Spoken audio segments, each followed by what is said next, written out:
fellow gamers, and welcome back to another episode of the Indie Hideout. Today we're going to be looking at a game called Planet Explorers. I imagine that's how they're going to say it on the title screen, but we'll see. So this game is brought to us by Pythia Games, and this isn't the finished version. This is just an alpha, because the game isn't actually released yet. It's on Kickstarter right now. It has not yet reached its goal. It's halfway there, but it doesn't end till the 21st. So it's halfway there. It's got over 1,500 backers, and it's got 18 days left to go. So link in the description below, so go check that out. And let's go check the game out. Alright, so here it is. This is the game. However, I've been playing this game for hours now. Absolutely hours and hours and hours. And I have barely skimmed the surface. I mean, there's just so, like, when I went on the Kickstarter page, there is so much stuff I haven't seen. This is by no means a demo. This is, I believe, an alpha of the full game. I mean, like I said, I've been playing for hours, collecting materials, building a little house myself, and I haven't even skimmed the surface. So let's talk about the game modes first. So we've got single player and multiplayer, which I'll talk about a bit later. So the single player, you got story mode, an adventure mode, and a build mode. And the only real difference is obviously story mode's got a storyline, you got to do quests, things like that. Adventure mode is just you adventure around, there's no quests to do. And the build mode, which is self-explanatory really. And it has multiplayer, which is going to be absolutely amazing. I mean, I've only been playing it solo so far, and I was like, this is a great game, but it would be even better if it was multiplayer. And guess what? It is. And the multiplayer doesn't just come with one game mode. You can play co-op, and you can play versus. And the versus has different modes inside of it. They're planning on having a base defense mode, a capture the flag, and they even say they're going to have a similar mode to like Dota and things like that, League of Legends. Now, considering this is an alpha, I haven't hit too many bugs in the game. I've had a few bugs where doors on my house I can't get to work properly sometimes, and I had a minion chase me around the entire map constantly, but when he reached me he would never attack me, and it was really weird and strange. Other than that, there's not many bugs in this game at all that I've found. So it's good considering it's an alpha. So when you first start playing, it feels a lot like Minecraft. You gather materials, you do some quests, but it's basically just like tutorial quests. And you build things, you get a house. There's no urgency to get one before dark or anything though. And you'll find more survivors and more crash sites, and these survivors will give you quests, they'll sell things to you. And they sell you can either buy items, or you can get like a script for them, and then you can make them yourself. But before I go into that, the currency in the game is really unique, I guess is the word I'm looking for. I've never played in a game yet where I've had to use food as a kind of bartering or currency in a game. I mean, obviously you've got Fallout, which had bottle caps as currency. You had Metro, which used bullets as currency. But I've never had one where you had to use meat. But it makes sense because you're on a planet, your fleet's crash landed, and people need food. You know, you can have as much gold as you want, but at the end of the day, you need food. So it makes sense, and it really helps immerse you in the game. And before I go into the crafting system of the game, because the crafting system is really impressive, I want to speak a bit more about immersion. Now, you don't need to have amazing graphics to successfully immerse your player in a video game, and these guys pull it off perfectly.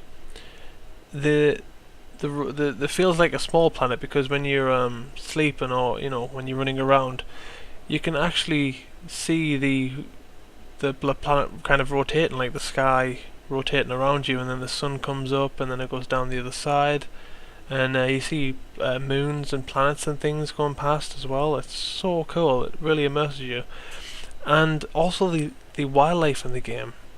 You've got like herbivores that they vary in size. So you've got the bigger adult ones, you've got little children ones, and they go around in like herds and packs, like as most herbivores do. And then you've got like the predator type ones that just go around skulking by themselves, and they will actually like attack one another.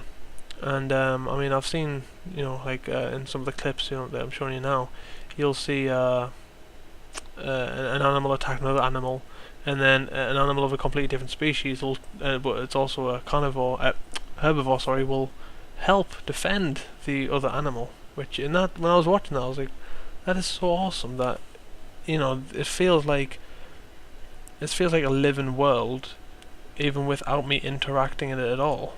And the weather is really quite I don't know what the word is, volatile, I guess. As in, I mean, at one point I was building my house, and then next thing I know, I just saw these clouds just emerge from the sky and just swamp the entire sky, and it all went black, and then rain started pouring down, and we had lightning going off and thunder, and it was like, holy shit, this is insane. And then all this just kind of comes together in a nice little package that makes you feel like if you stop playing now, or don't do any interaction in the game, that it would just it's a living, breathing planet, and it'll just keep going on even without you doing anything. Alright, so let's talk a little bit about the in-game building. I should say the real-time building that you can do, so when you use materials to build your house and things like that. I'm really impressed at how easy and fast it is to build things in the game. They've made a really good system for it, and it works really well. It's a matter of you can build while controlling your character, and it's just point and drag, and then that's how you make walls and things, and you can make roofs and stuff. And also you get a free camera mode. If you press F, you go into like a free camera mode where the camera just goes round wherever you want, rather than your character moving, and that's really helpful as well. And if all this doesn't entice you to go check out the game, they've got an ace card up their sleeve. They've got one of the most exciting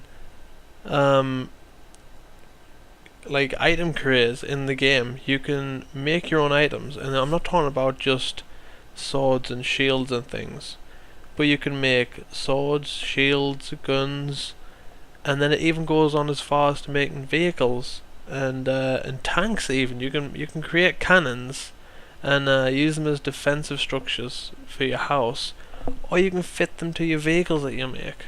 Unfortunately, I didn't get that far to be able to make a vehicle. I imagine that's quite much further into the game than I am. But I did manage to make my own customized gun, it's really cool, and the model looks exactly how it is when you created it on your character. It's just so impressive. The developers are going to have the game open for modding as well, and with this kind of potential in the game, the amount of mods and customization and item sharing that you're going to get in this game is just going to skyrocket. I can already see it happening. I really have nothing but praise for this game. The alpha just impressed me so much. I mean, I was excited for the game to start with, but playing the alpha, I was just like, if the alpha is this good, how good can the main game be? I mean, I had a few problems with the game. So I had like one or two bugs, but nothing game breaking. I had the main problem was finding the materials, where the materials were and things like that, because it was difficult to differentiate between what was what, because I spent a lot of time in the game trying to find stone, and I just couldn't find it anywhere, even things that clearly looked like stone over the dirt that you could dig up. And I was like, okay, this must be stone, and I'd attempt to mine it or shovel it up or whatever, and I would just get dirt again, and I was like, what the hell? And it just seemed, as I was digging up dirt, I'd randomly get stone every now and then, so I'd dig up some dirt, I get 2 dirt, and I get 1 stone, and I was like, well, what the hell? Like, wait, I need a lot more stone than this. How do I get stone? And I really found it difficult to kind of pinpoint what resources were where and what they look like. So hopefully that's something they're going to fix for the main game to make it a bit easier for people. So, what would I rate this game, I hear you ask? This game that I have completely fallen in love with.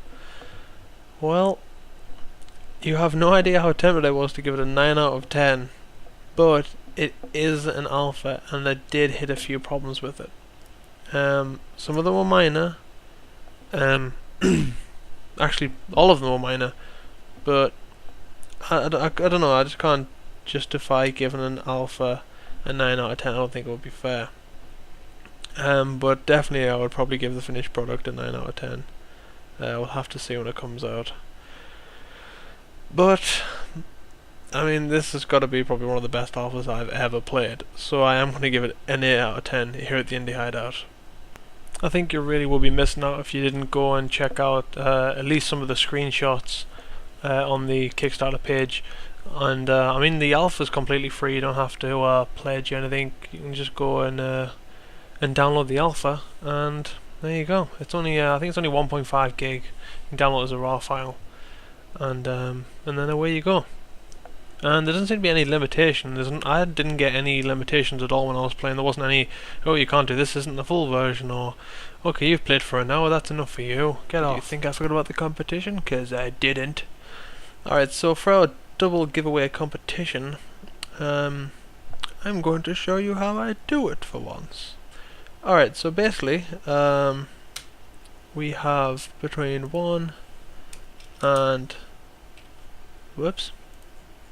That wasn't meant to happen.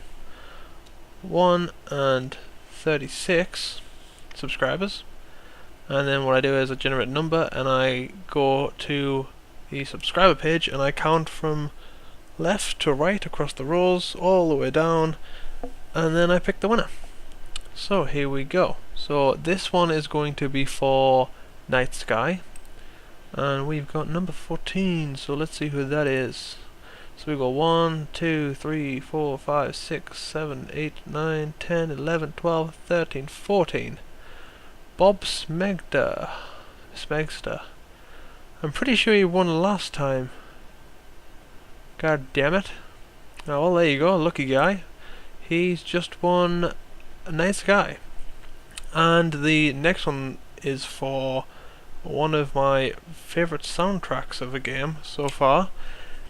Is Super Hexagon. So let's generate another number and see what it is. If it's 14 again, I will not be happy. 4. Oh, I saw the 4 and I was like, oh god. So, number 4 is here. Who is Crowned 6 channel, I guess that says. Crowned 6's channel. So, congratulations Bob Smegster, who won Night Sky, and Crowned 6's, who has won Super Hexagon. Hope you have fun with them, and yep, I will send you a private message, and all you gotta do is message me back and I will send you your games. So that's all for now, guys. Again, as usual, check out the info in the description below if you want to go check out the game or anything like that, or check out our Facebook for future prizes, etc, etc. And if you enjoyed the video, then please subscribe and like it. It would help me out a lot. So till next time, guys. See ya.